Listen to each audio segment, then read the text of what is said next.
Welcome back. हाँ जी, so last video में हमने देखा कि हमारे पास इंडिगो डिज़ाइन ऐप बिल्डर में 3 डिफरेंट टाइप के लेआउट्स होते हैं जो मुझे यूज़ करना बहुत बहुत ज़्यादा इम्पोर्टेंट है to arrange my components in different views. So first was row layout, column layout and absolute layout. आज इस वीडियो में हम देखेंगे तीनों को कैसे प्रैक्टिकली अपने एप्लीकेशन के व्यूज़ में हम यूज़ करते हैं। So without wasting much time, let's get into the video. And here we are in Indigo Design App Builder Cloud. So आप अगर मेरी स्क्रीन पर देख रहे हो, सो मेरे पास अभी एक ऑप्शन आ रहा है create prototype, usability studies and build application. जैसा आप सबको पता है, एक ऐप बिल्डर को यूज़ करने के लिए हमें यहाँ इस ऑप्शन पे जाना है and we have to click on new application because samples हम ऑलरेडी कर चुके हैं। तो दिस टाइम हम कुछ नया बनाएंगे एक ब्लैंक एप्लीकेशन से।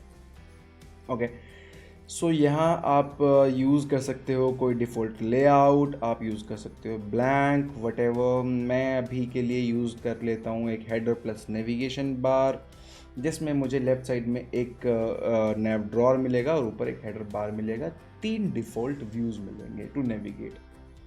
अभी इनका ऑल्दो कुछ मतलब नहीं है मेरे लिए, सेंस नहीं है, बस मुझे सिर्फ चेक करना है, इसलिए मैं किसी भी एक चाइल्ड व्यू को ओपन करता हूँ। आपको मैं बता चुका हूँ, लेफ्ट साइड में सेकंड टैब आपके पास आपको व्यू हायरार्कीज आपके दिखाता है, जिसमें यहाँ आपके पास सारे व्यूज़ अवेलेबल हैं। अभी के लिए मैं व्यू 1 को एडिट करता हूँ। व्यू 1 के अंदर भी सिर्फ क्या पड़ा है, एक टाइटल पड़ा है, मैं इसको डिलीट करता हूँ। सो नाउ अब मेरा व्यू 1 की अगर आप आउटलाइन देखो तो आपके पास ब्लैंक है, कुछ नहीं है आपके व्यू 1 में। सो अभी सबसे पहले हमें क्या करना है, सबसे पहले हमें कंट्रोल्स ऑर्गेनाइज करने हैं। अब कंट्रोल्स कैसे ऑर्गेनाइज करने हैं, सबसे पहले तो आपको कैनवस प्रॉपर्टीज़ देखो। सो आपके स्क्रीन के राइट साइड में, मे बी मेरे कैमरा स्क्रीन के पीछे आपको एक टूल मिलेगा जो हमारा प्रॉपर्टी मेन्यू कहलाता है। तो ये मेरा कैनवस है डिफ़ॉल्ट व्यू का, और इस कैनवस की कुछ प्रॉपर्टीज़ हैं। पहले तो आपको इनको समझना ज़रूरी है कि कैनवस का भी अपना एक लेआउट ऑर्गेनाइज या कंपोनेंट्स मैनेज करने का एक तरीका होता है, जो बाय डिफ़ॉल्ट अभी क्या है, row, but we have options to go into columns. और अगर यहाँ आप क्लिक करते हो तो आप इसको रिवर्स कर सकते हो। सो अगर मैं आपको दिखाता हूँ तो हम पहले यूज़ करते हैं इसकी डिफ़ॉल्ट प्रॉपर्टीज। जैसे अगर मैं यहाँ गया, मैंने कंट्रोल ई प्रेस किया और मैं कोई भी एलिमेंट्स फाइंड किया लाइक बटन, और अगर मैं बटन पे क्लिक करता हूँ तो देखो बटन बाय डिफ़ॉल्ट मेरे पास सेंटर ऑफ द स्क्रीन आया। अगर आप कॉलम पे मूव करते हो तब भी कोई डिफरेंस नहीं है, रो पे मूव करते हो तब भी कोई डिफरेंस नहीं है, रिवर्स पे करते हो तब भी कोई डिफरेंस नहीं है। क्यों? अभी एक ही तो कंट्रोल है। तो मैं आपको और कंट्रोल्स यहाँ ऐड करता हूँ। और बटन सी, एक और बटन आया, 2 बटन आए, 3 बटन आए। अभी कोई बाय डिफ़ॉल्ट लेआउट अगर आप आउटलाइन में देख रहे हो हमने यूज़ नहीं किया है अपनी स्क्रीन में ऑर्गेनाइज करने के लिए। अभी हम सिर्फ कैनवस के डिफ़ॉल्ट प्रॉपर्टीज़ देख रहे हैं, जिसमें मेरे पास 4 कंट्रोल्स हैं। अगर मैं इसको थोड़ा जूम करता हूँ आपको अच्छे से दिखाने के लिए, तो ये सारे कंट्रोल्स अभी आपके 100% रेजोल्यूशन पे हैं। कैसे दिखेंगे? सो यहाँ अगर आपको मैं कैनवस की प्रॉपर्टी दिखाता हूँ तो मेरे पास है रो। जैसे ही मैं जो करता हूँ column, you will C automatically the difference. So difference नज़र आया। तो ये डिफरेंस मैं आपको दिखाना चाहता था कि हमारा कैनवस खुद से कैसे एलिमेंट्स को ऑर्गेनाइज करता है। सबसे पहली चीज़ कि जो कैनवस है वो कैसे ऑर्गेनाइज करेगा। तो अगर आप रो पे क्लिक करते हो तो आपके सारे चाइल्ड एलिमेंट्स रो फॉर्मेट में डिस्ट्रीब्यूट हो जाएंगे, रो फॉर्मेट में सेग्रीगेट हो जाएंगे। कॉलम पे क्लिक करते हो तो कॉलम फॉर्मेट में ऑर्गेनाइज हो जाएंगे। और अगर आप इस पर रिवर्स पे क्लिक करते हो at the same time, reverse is not working, not pretty sure why, but it will work. Okay, so यहाँ पे सारी चीज़ें आपकी ऑटोमेटिक आपकी अरेंज हो जाएंगी जैसे भी आपको करना चाहिए। सिमिलरली आपके पास कुछ और ऑप्शंस यहाँ अवेलेबल है कैनवस प्रॉपर्टीज़ में, जैसे vertical alignment and horizontal alignment. अभी दोनों सेंटर हैं, दैट्स वाई ये सारे एलिमेंट्स मेरे सेंटर फॉर्मेट में आ रहे हैं। Let me do it on row first and let me go over here. तो यहाँ जैसे मैं आपको पहला ऑप्शन दिखाता हूँ, हमारे पास पहला ऑप्शन कौन सा होता है कैनवस प्रॉपर्टीज़ में, जिसको हम बोलते हैं flex start from here, that means and the top. So अगर आप यहाँ क्लिक करते हो तो ऑटोमेटिक आपके टॉप पे चला जाएगा। बट अभी भी ये लेफ्ट साइड में क्यों नहीं गया? क्योंकि आपका हॉरिजॉन्टल अलाइनमेंट अभी भी सेंटर है। तो अगर मैं इसको कर देता हूँ लेफ्ट, तो देखोगे आप कि आपके एलिमेंट्स का जो ऑर्गेनाइजेशन, जो ओरिजिन पॉइंट है वो यहाँ से शुरू होता है। सिमिलरली आपके पास और बहुत सारे ऑप्शन हैं। आप इसको सेंटर कर सकते हो तो आप देखोगे वर्टिकल अलाइनमेंट में सेंटर में आ गया। आप इसको वर्टिकल अलाइनमेंट में बॉटम में भी कर सकते हो, तो वर्टिकल अलाइनमेंट जहाँ आपकी मर्जी। सिमिलरली आप इसकी हॉरिजॉन्टल डायरेक्शन में भी आप इसको चेंज कर सकते हो कि मुझे यहाँ पे नहीं, यहाँ पे चाहिए।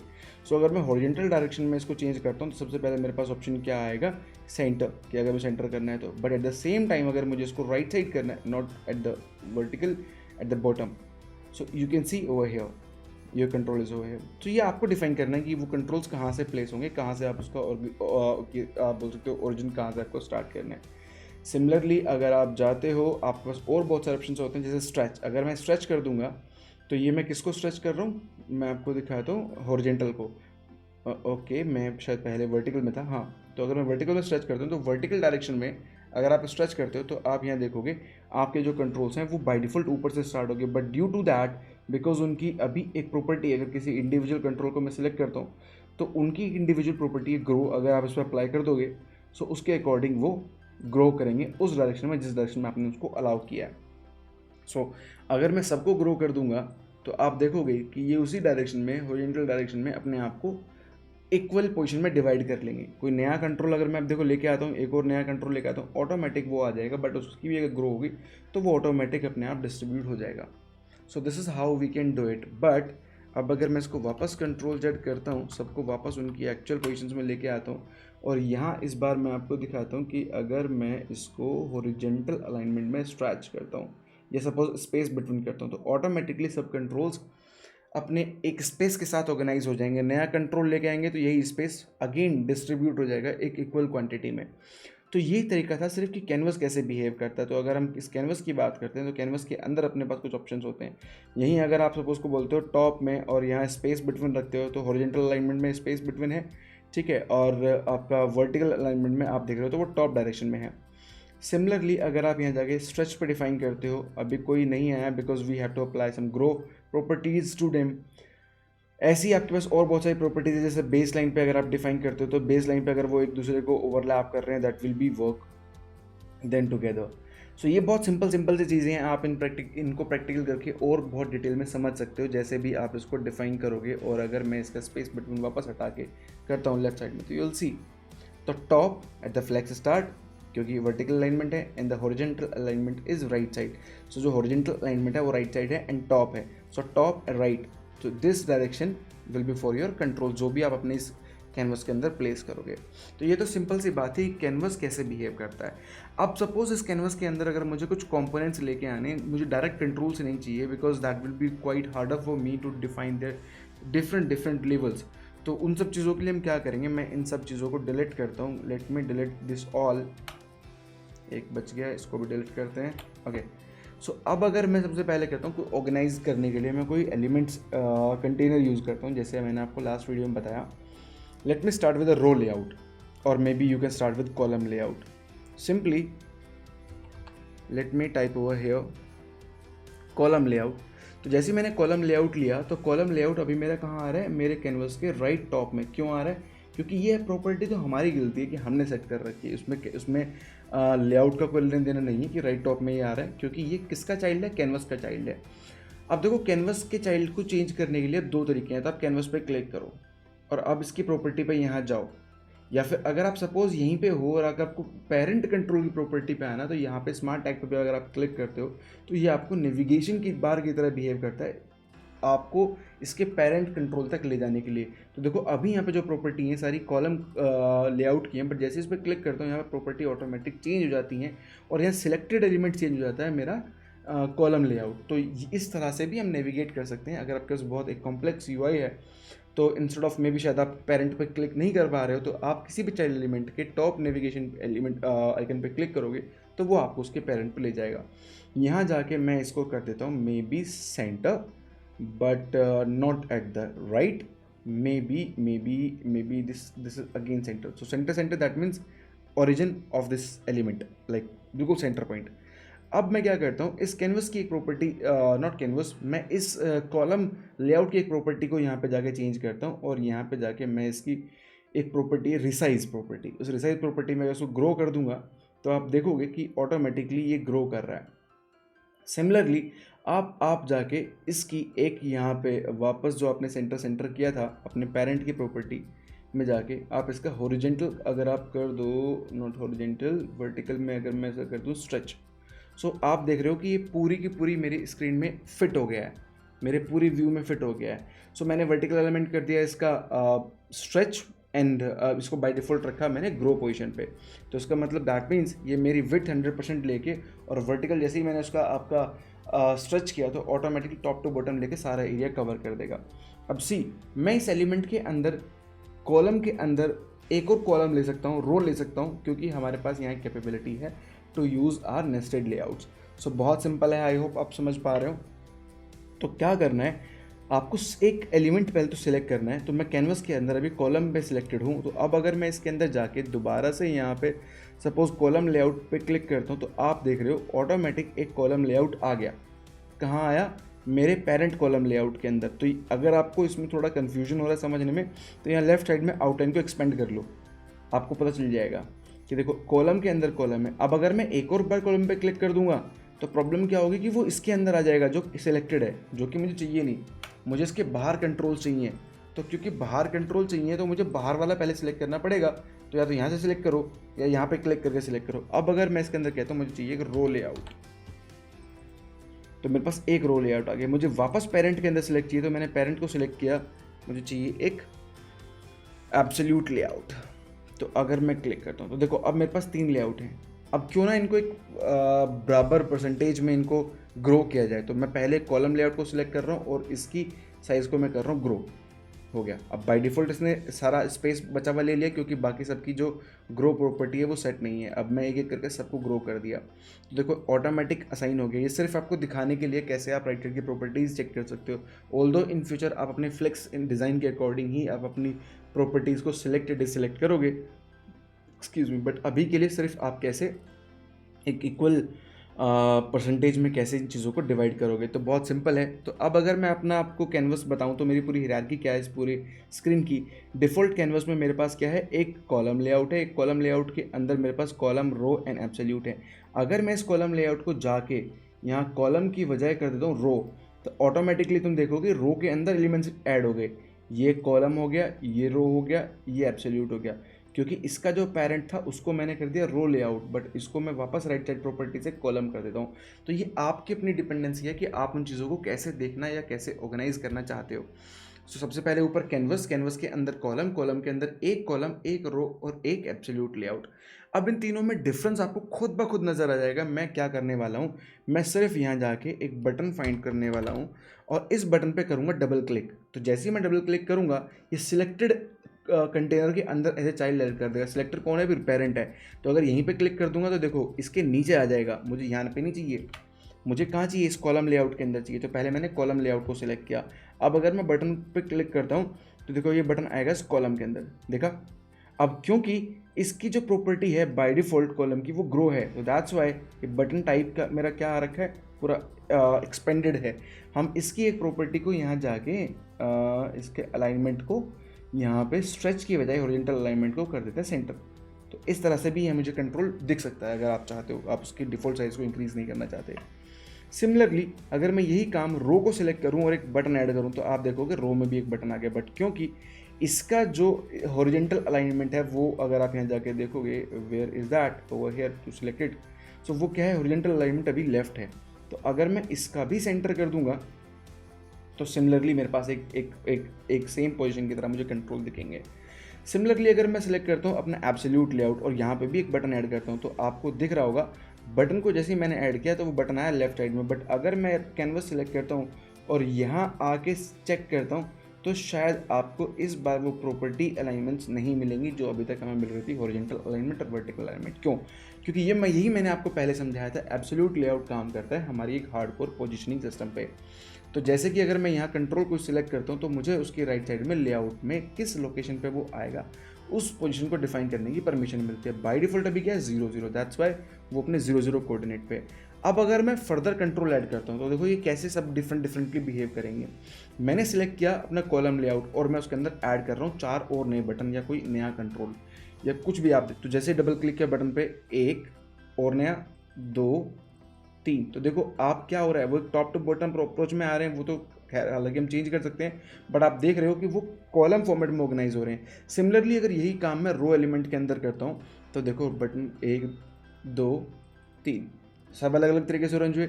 यही काम अगर मैं कैनवस में करता हूँ तो बटन 1, बटन 2, बटन 3, बटन 4, देखो 1 2 3 4 सब कंट्रोल्स के अंदर सेम बटन है। इसके अंदर शायद एक ज़्यादा है, उसको चाहो तो डिलीट कर लो, ओवर है डिलीट कर दिया। बट देखो सबके अंदर सेम कंट्रोल्स हैं लेकिन उनका लेआउट अलग अलग है।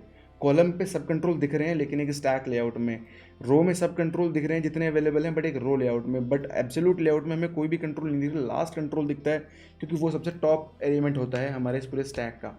तो अब हम क्या कर सकते हैं, सबसे पहले मैं शुरुआत करता हूँ कि मुझे वो कंट्रोल दिख क्यों रहे एब्सोल्यूट लेआउट में। जैसा कि मैंने आपको बताया कि यहाँ आपके पास 0 एक्स कोऑर्डिनेट और 0 वाई कोऑर्डिनेट पे ही आपके सारे कंट्रोल अरेंज हैं। एंड ये फैसिलिटी सिर्फ और सिर्फ एब्सोल्यूट लेआउट में है कि आप अपने इंटरनल कंट्रोल्स को ड्रैग करके कहीं भी एक डिफरेंट लोकेशन पे रख सकते हो। जैसे एक बटन को किया, दूसरे को किया, तीसरे को किया, चौथे को किया। सब यही काम आप अपनी रो में नहीं कर सकते या यही काम अपने आप कॉलम में नहीं कर सकते क्योंकि ये एक स्टैटिक लोकेशन या स्टैटिक आर्किटेक्चर पर बिहेव करते हैं। यहाँ एक्स कोऑर्डिनेट और वाई कोऑर्डिनेट की कोई स्पेसिफिक पोजीशनिंग की ज़रूरत नहीं पड़ती। तो ये एक मेन डिफरेंस है तीनों लेआउट्स में। तो अब आपको शायद समझ में आया होगा कि कब मुझे चीज़ें कॉलम लेआउट में ऑर्गेनाइज करनी चाहिए, कब चीज़ें मुझे कॉलम रो लेआउट में मुझे ऑर्गेनाइज करनी चाहिए और कब सिमिलर चीज़ें मुझे एब्सोल्यूट लेआउट में यूज़ करनी चाहिए। Let's make it more realistic. शायद अभी तक आपको बेसिक एक आइडिया लग गया होगा।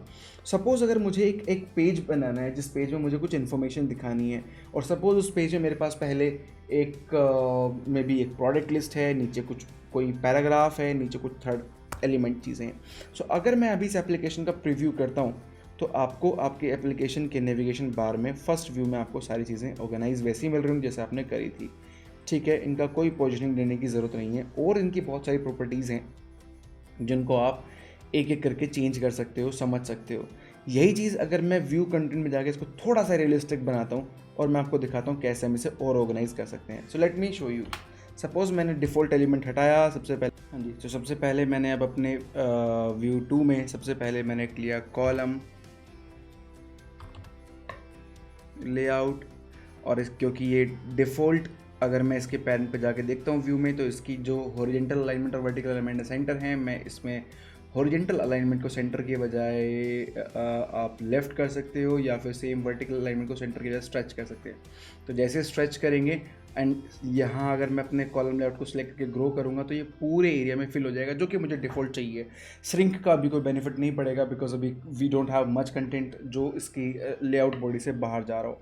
बट इस कॉलम लेआउट के अंदर जैसे मुझे क्या हो सकता है, ज़रूरत पड़े मुझे तो तीन पैराग्राफ चाहिए। 3 पैराग्राफ के हर एक पैराग्राफ के साथ एक टाइटल है, तो टाइटल पैराग्राफ सिंपली इस चीज़ को डिज़ाइन करने के लिए हम यहाँ पे एक कॉलम लेआउट और ले लेते हैं। तो हायरार्की क्या बनी, रूट कॉलम के अंदर एक और कॉलम। इस कॉलम के अंदर मुझे चाहिए एक हेडिंग को यहाँ हम बोलते हैं टाइटल।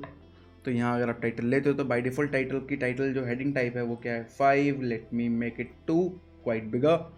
और साथ ही साथ मुझे क्या चाहिए, थोड़ा सा टेक्स्ट इन्फॉर्मेशन। तो टेक्स्ट इन्फॉर्मेशन के लिए मैं लेता हूँ टेक्स्ट एलिमेंट में कुछ इन्फॉर्मेशन डालने के लिए यहाँ मैंने इन्फोसिस वेबसाइट खोली हुई है। मैं इसमें से कुछ एक पैराग्राफ कॉपी कर लेता हूँ और मैं यहाँ इस टेक्स्ट को डाल देता हूँ। तो ये आ गया मेरा पूरा हेडिंग। अगर मैं इसको प्रीव्यू करता हूँ तो ये थोड़ा सा अभी क्या मुझे दिखेगा, थोड़ा सा फैला हुआ दिखेगा जिसके स्पेसिंग की मुझे थोड़ी सी इशू नज़र आ सकती है। तो उस चीज़ को इम्प्रूव करने के लिए हम यहाँ पे क्या कर सकते हैं, हम थोड़ी सी इसकी स्पेसिंग बढ़ा सकते हैं। So what we can do, firstly मैं अपने टाइटल से मैं जाता हूँ व्यू कॉलम पे और इसकी पैडिंग साइज़ कर देता हूँ सपोज 40। तो अब इसने चारों डायरेक्शन से 40 ले लिया है। आपको किसी भी स्पेसिफिक डायरेक्शन से कम या ज़्यादा करना है तो यहाँ साथ में लगे हुए बटन से आप इसके सारे ऑप्शन इनेबल कर सकते हो। आप यहाँ माउस अगर लेके जाओगे तो दिखाएगा आपको नोटिफिकेशन में कि ये किसके लिए एप्लीकेबल है। तो यहाँ नीचे टूल टिप में देख रखे हो आप, तो top, right, bottom and left, तो जिसकी भी आपको डिफरेंट करनी है तो वो आप कर सकते हो। जैसे अगर सपोज मैं बात करता हूँ टेक्स्ट की, और मैं कहता हूँ टेक्स्ट और हेडिंग के बीच में थोड़ा सा स्पेस होना चाहिए, सिर्फ और सिर्फ कहाँ होना चाहिए, इनके दोनों के बीच में। तो मुझे इसका टेक्स्ट का टॉप मार्जिन अगर मैं बढ़ा दूँ तो टॉप मार्जिन कहाँ मुझे मिलेगा, पहले वाला टॉप मार्जिन जस्ट। तो सपोज मैंने शुरू कर दिया 10, तो अब इनके बीच में थोड़ा सा मार्जिन मुझे आ गया है। और अगर मैं सिंपलरली इसको कॉपी करके दोबारा से पूरी बॉडी में पेस्ट करता हूँ तो यहाँ मुझे मल्टीपल और भी हेडिंग्स दिखेंगी। अब अगर मैं रन करता हूँ इस पूरे प्रीव्यू को तो आपको शायद दिखने के लिए मिलेगा this is how so beautiful it is. बिना कोई पिक्सल सेट किए, बिना कुछ भी स्पेसिफिक इन्फॉर्मेशन सेट किए, वो लेआउट मुझे मिल रहा है जो मुझे चाहिए था। तो using app builder layouts, how simply we can do that. Now अगर मैं इसके पेरेंट पे आता हूँ, जैसे इसका पेरेंट कौन था, इसका पेरेंट था ये वाला लेआउट, लेकिन इसका पेरेंट कौन था, ये वाला लेआउट। और इसके अगर मैं इन्फॉर्मेशन में आके यहाँ पे इसे कॉलम के बजाय सिंपली रो कर देता हूँ एंड अप प्रीव्यू करता हूँ, तो देखो कितनी ब्यूटीफुली मेरा लेआउट ऑटोमेटिक चेंज हो रहा है। जैसा भी आपको वेबसाइट के लिए चाहिए, heading 1 2 3, so automatically it builds column for you, automatically it's build rows for you. तो जैसा भी आपको चाहिए, just by a single click and आप उसको सेट कर सकते हो। तो ये बहुत आसान है यूज़ करना। तो ये अभी तक हमने इस वीडियो में देखा कैसे हम अपने एब्सोल्यूट लेआउट, कैसे रो लेआउट, कैसे कॉलम लेआउट्स को यूज़ कर सकते हैं, और उनकी हेल्प से हम कैसे स्पेसिफिक डिज़ाइन बना सकते हैं, कुछ अच्छे यूज़ केस इंप्लीमेंट कर सकते हैं। नेक्स्ट वीडियो में हम इसको और मीनिंगफुल बनाएंगे और अपने एक नेस्टेड, जैसे अभी भी हमने रो के अंदर कॉलम, कॉलम के अंदर रो लेआउट्स यूज़ किए, और कुछ नेस्टेड यूआई यूज़ करके कुछ ब्यूटीफुल कंट्रोल्स इंप्लीमेंट करके देखेंगे। Like we will build a calculator sample and उसे कैसे यूज़ करना है, फिर हम वो आगे देखते हैं। So this is how we can use our layouts. So stay tune with us, don't forget to subscribe and I will see you in the next video, जहां हम लेआउट्स को यूज़ करके और कुछ ब्यूटीफुल सैम्पल्स बनाएंगे। So thank you so much for now, stay safe, bye bye.